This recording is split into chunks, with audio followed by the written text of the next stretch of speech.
Bonjour tout le monde, je me présente à vous, je m'appelle Monsieur Clavicule, je suis kinésithérapeute et ostéopathe, très présent sur les réseaux sociaux où je vulgarise la santé avec mon compte Monsieur Clavicule sur Instagram et sur YouTube. Aujourd'hui, je vais vous parler d'une thématique très importante. L'envie d'avoir un ventre plat, de perdre ce petit gras qu'on a accumulé durant l'hiver, les abdominaux et le ventre plat. Voilà notre thématique du jour.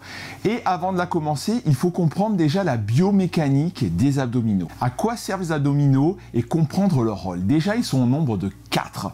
Le premier et le plus profond, c'est le muscle transverse qui a des fibres circulaires et qui permet de rentrer le ventre. Celui-là qui va nous intéresser pour essayer d'avoir le ventre plat. Ensuite, on a l'oblique interne de l'abdomen. On en a 2, ils sont positionnés comme ça, ils se rejoignent au niveau de la ligne blanche au milieu. Quand ils se contractent du même côté, il va permettre une inclinaison du même côté et une rotation homolatérale. Donc l'oblique interne droit va permettre une inclinaison droite et une rotation droite. Ensuite, on a l'oblique externe de l'abdomen. On en a 2 et eux, ils vont avoir une action un petit peu différente. Ils vont permettre, quand l'oblique externe droit se contracte, il permet une inclinaison droite et une rotation gauche. Et évidemment, au final, on a le grand droit de l'abdomen, celui où on va avoir les tablettes de chocolat, donc qui part à ce niveau-là, au niveau des côtes, du sternum et qui vient jusqu'au pubis, assez bas, et lui il permet une flexion. En plus de tous les rôles qu'on vient d'énumérer, les abdominaux ont aussi un rôle dans la respiration et notamment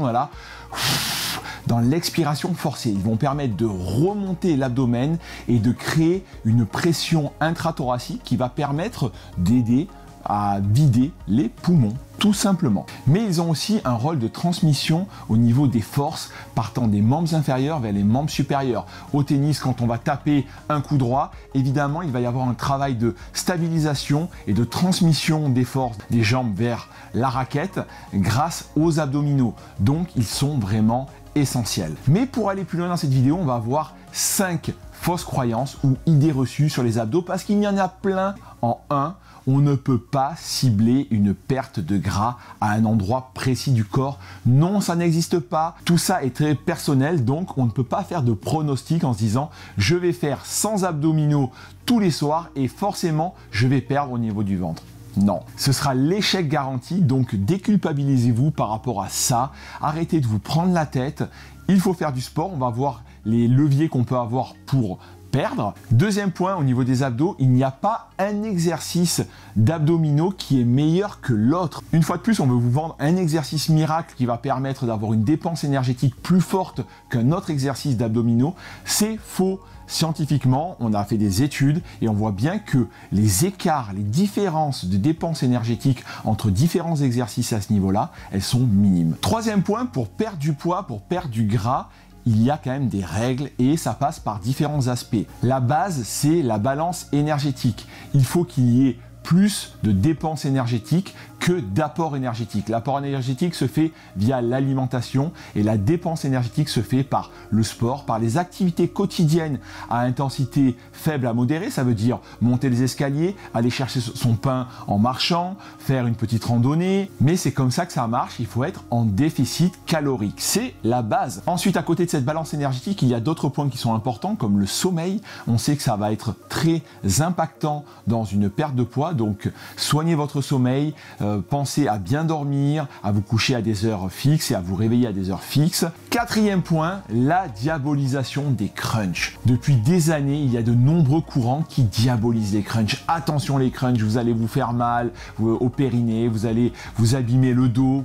Ne faites pas de crunch, c'est un exercice dangereux. C'est totalement faux.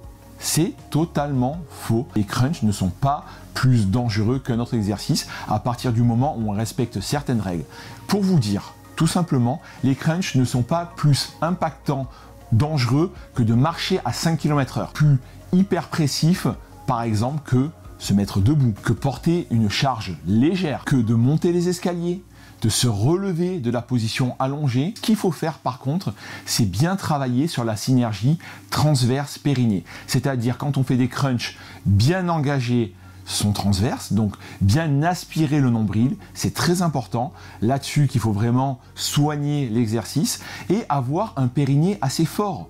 Donc si jamais on a un périnée qui est trop faible, il faut consulter un professionnel de santé, une sage-femme par exemple, ou un kinésithérapeute spécialisé là-dedans, dans le périnée, et travailler sur ce côté-là pour ensuite pouvoir être tranquille et avoir un périnée tonique. Cinquième et dernier point, non, les abdos ne sont pas forcément les seuls protecteurs du dos. Quand on a mal au dos, quand on a une lombalgie chronique ou aiguë, c'est pas forcément en faisant que des abdos qu'on va ne plus avoir mal au dos. Ce n'est pas vrai, il faut tout travailler. C'est une globalité. Les abdos se renforcent au même titre que des quadriceps, que des fessiers qui sont très importants pour protéger son dos, ces érecteurs du rachis, donc tous les muscles du dos qu'on peut travailler, les fixateurs des omoplates, les épaules, tout, le cardio, le cœur. Mais on va pas se quitter comme ça, je vais vous proposer quand même 3 exercices. On va commencer, premier exercice avec du gainage. Le gainage, c'est très classique, très facile à mettre en place. On se met dans la position de gainage antérieur ou de planche.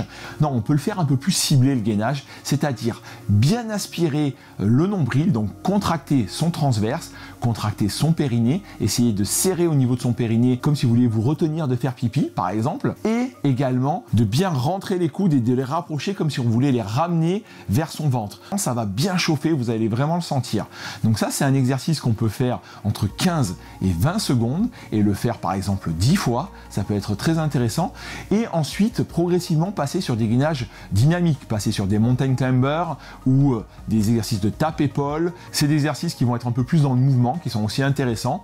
Commencez par le gainage statique au début, si vous vous y mettez, toujours dans une optique d'être progressif. Ensuite, en deuxième, je vous propose d'aller travailler les obliques internes. Forcément, on va impacter le grand droit de l'abdomen et aussi les obliques externes. Évidemment, il y a tout qui travaille.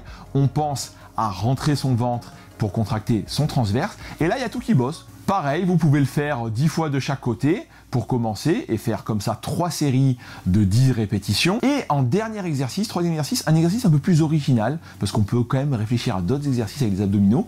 On va mettre un coussin au niveau de la charnière lombo-sacrée, donc au niveau des lombaires, limite sur le sacrum.